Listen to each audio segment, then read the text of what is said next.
सर्वप्रथम आपण साटोऱ्या बनवण्याचं कणिक मळून घेणार आहोत। तर या ठिकाणी मी 1 वाटी बारीक रवा घेतलेला आहे। हा रवा आपल्याला सुजीच्या चाळणीने म्हणजेच रव्याच्या चाळणीने चाळून घ्यायचा आहे। आता त्याच वाटीच्या मापाने मी या ठिकाणी 1 वाटी मैदा घेतलेला आहे।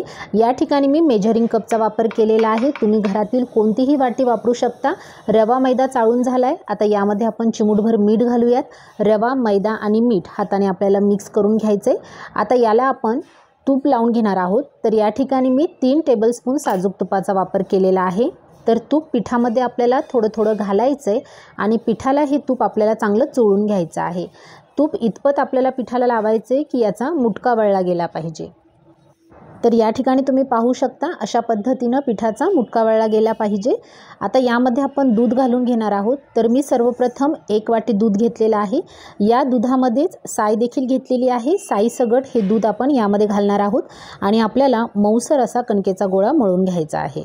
सर्व दूध एकदमच न घालता आपल्याला थोडं थोडं असं दूध यामध्ये घालायचे, पिठामध्ये ते चांगलं मिक्स करायचे आणि होता होईल तेवढं आपल्याला हे कणिक जे आहे ते मळून घ्यायचं आहे।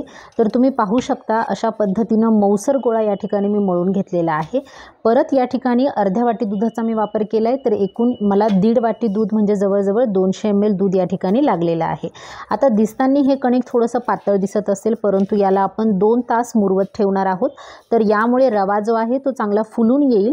आता हे कणिक आपण एका बाउलमध्ये घट्ट झाकून ठेवणार आहोत। तर याला आपण तेलाचा किंवा तुपाचा हात वरतून लावून देखील झाकण ठेवून या कणकेला ठेवू शकतो किंवा मग यावरती एकदम हवाबंद किंवा घट्ट असं बसणारं जे झाकण असेल ते लावायचे आणि हे कणिक आपल्याला 2 तास असंच भिजवत ठेवायचं आहे।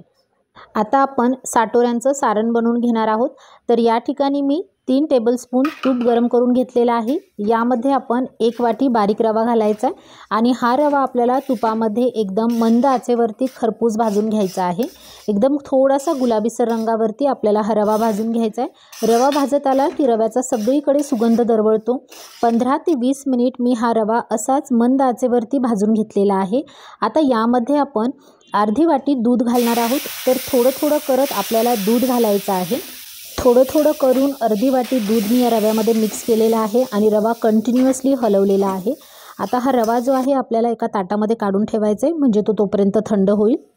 आता सेम त्याच कढईमध्ये आपण खवा भाजून घेणार आहोत, परंतु खवा भाजण्यापूर्वी आपल्याला ही कढई स्वच्छ करून घ्यायची आहे।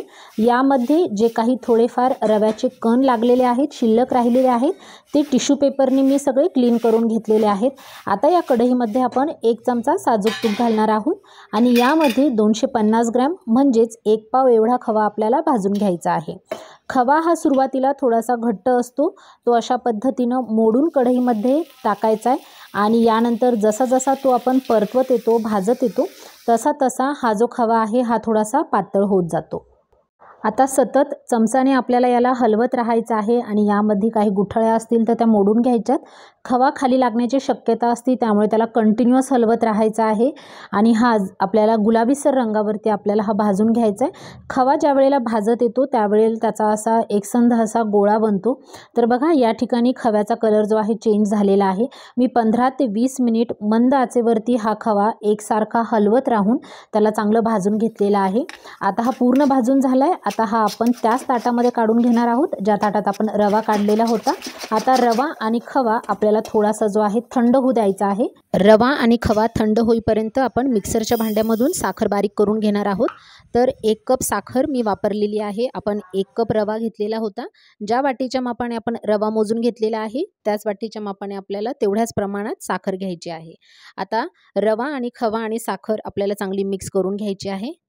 रवा, खवा आणि साखर चांगलं मिक्स होण्यासाठी आपण आता हे एका टोपल्यात काढून घेऊयात आणि याला चांगलं मळून घेणार आहोत।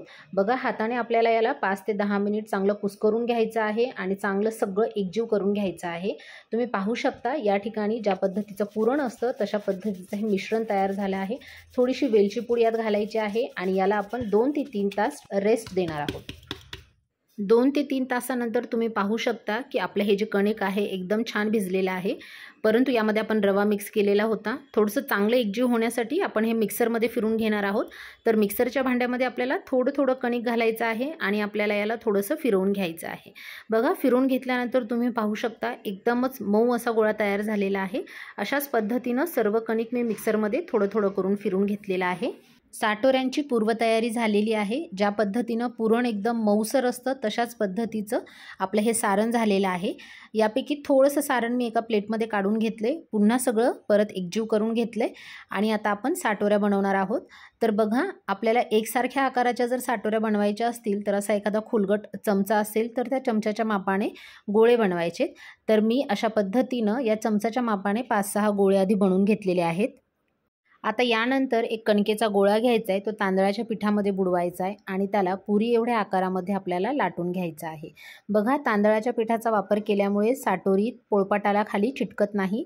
तर पुरी एवढ्या आकारामध्ये मी याला लाटून घेतले। आता ज्या चमच्याने आपण कणकेचे गोळे बनवले होते त्याच्या 1.5 पट मी या ठिकाणी सारण घेतले आणि त्याचा चांगला असा पेढा बनवून घेतलेला आहे।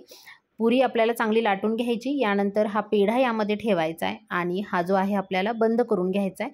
व्हिडिओमध्ये दाखवल्याप्रमाणे तुम्ही हे सारण यामध्ये भरू शकता। एक्स्ट्राचं जे कणिक असेल तर ते काढून टाकायचे आणि यानंतर हातानेच आपल्याला याला सुरुवातीला आधी चांगलं प्रेस करून घ्यायचे, म्हणजे सारण कडेपर्यंत चांगलं पसरलं जाईल आणि यानंतर परत एकदा तांदळाच्या पिठामध्ये बुडवून आपल्याला ही जी साटोरी आहे चांगली लाटून घ्यायची आहे।